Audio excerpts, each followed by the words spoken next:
You know, love is the only thing you get more of by giving it away.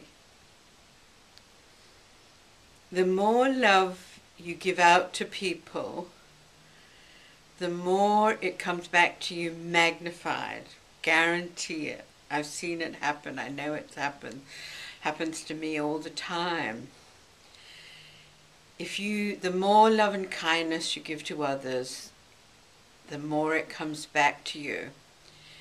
And some of us say, well, I'm going to wait for him to give me love or her to give me love before I show any love. Well, if we're all doing that, then we're all waiting, aren't we?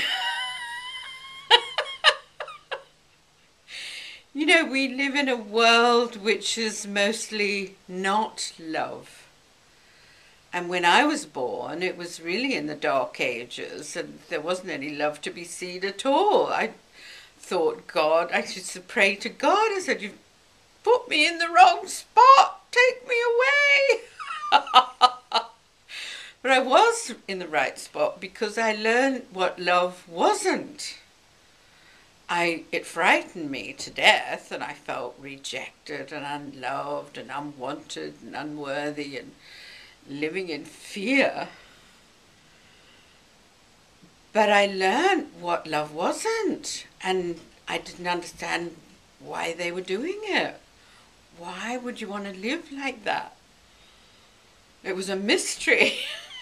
But then I found out that there's many, many people on earth with hearts closed, living with no love.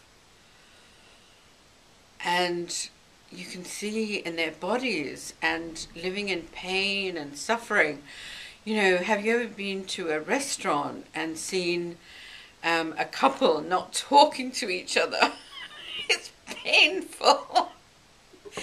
They're sitting there and not saying a word, and it's just like their shells, their spirit has just got so bored and says, well, I'm out of here, I'm going to a beach somewhere to play. And you know, it's sad. Really makes me, when I see that, when we can be living in our body with so much love and joy and health and vitality. That's what we're here for, to experience life in a body and to be fully in our body with that spirit in our body.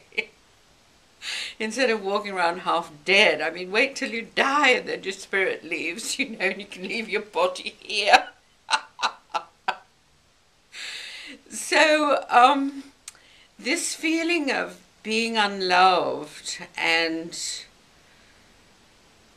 not lovable is something, we don't feel that when we're babies. When we're a little sweet baby, we cry and get our demands met, and we're so sweet, and everyone comes up and goes coochie coochie coo. How is it that as we grow older, we lose that, and we decide, you know, from circumstances around us, well, the majority of us, not everybody, because lots of people have had a loving, gorgeous, wonderful childhood, and, you know, that's really great. I didn't. But so we learn, you know, I thought, well, must be something wrong with me if Mum rejects me, if she hits me, if, you know, I must be bad, I must have done something wrong. So you develop a self-hatred for yourself. And because you're not allowed to speak out, like if I spoke out at home, my mother would hit me over the head and send me flying. Because you can't speak out, you know, it all gets internalized. So we go around thinking we're unlovable, unworthy, nobody loves us, everybody hates us. we make up these stories, and then because we feel like that, that's what we attract, you know, because what we're feeling inside, no matter what we're saying, that's what we attract from the outside. And quite often we don't even know that we feel like that inside because we deeply bury these feelings. And so once you start uncovering them and then realizing, well, that wasn't true at all, it's just something I made up, then you can start really loving yourself. And the more you love yourself, then the more you can bring this energy through and let it flow in your body, then the more you can give out to people. And love, I mean, people will be attracted to you like a magnet, because the heart gives off electromagnetic energy. They've done studies in California, in Heart Math, that's a really good book, where it shows that the frequency, they measure the frequency of the heart, and it's a very, very strong, powerful vibration.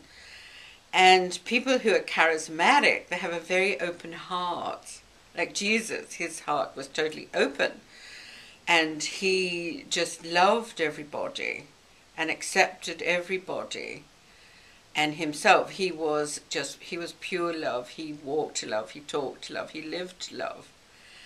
And when you do that, the whole universe just gives you totally everything that you would want.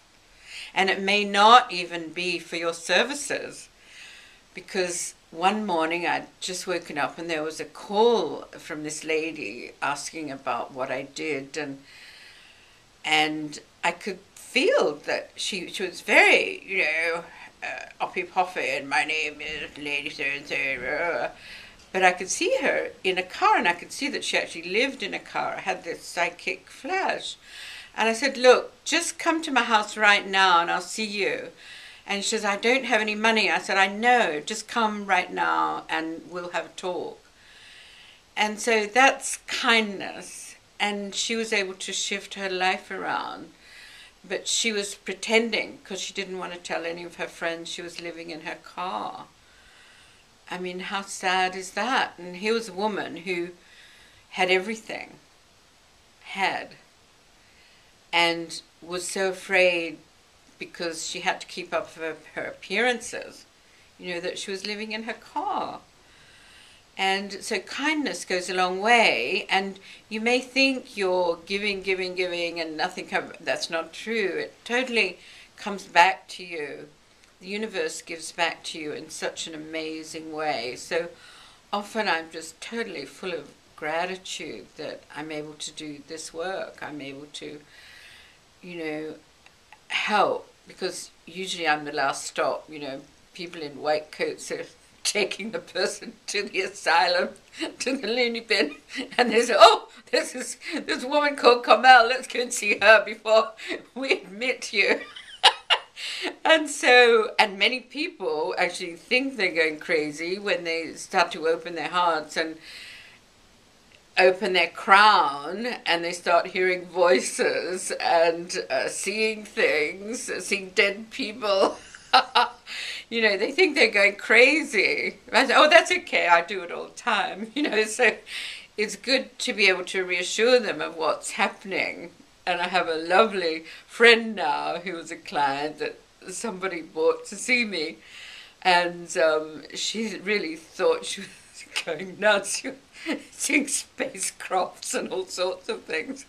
And so you're not going crazy, you're just seeing the world from a bigger perspective. You're not seeing it in a narrow way. So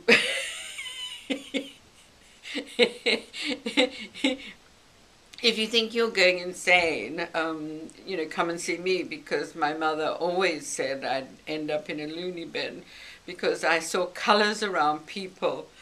And she says, come and see Mrs. So-and-so. And I said, I don't want to go and see her. She's a red person, full of anger. Don't leave me with a red lady.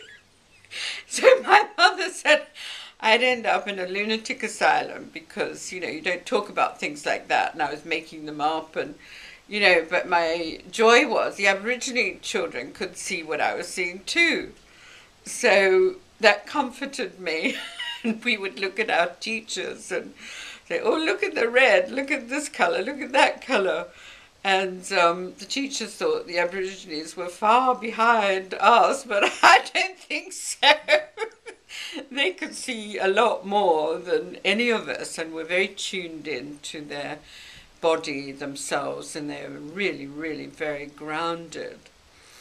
So things aren't what they seem, and that's okay, because as you start clearing away all this old stuff and living in the past and the darkness, you will start living in the light, and then you will be seeing things that nobody else sees.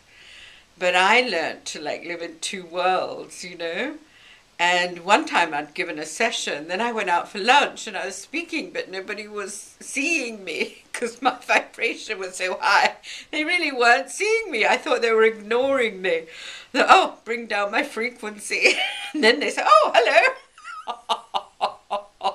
So we are like a radio transmitter.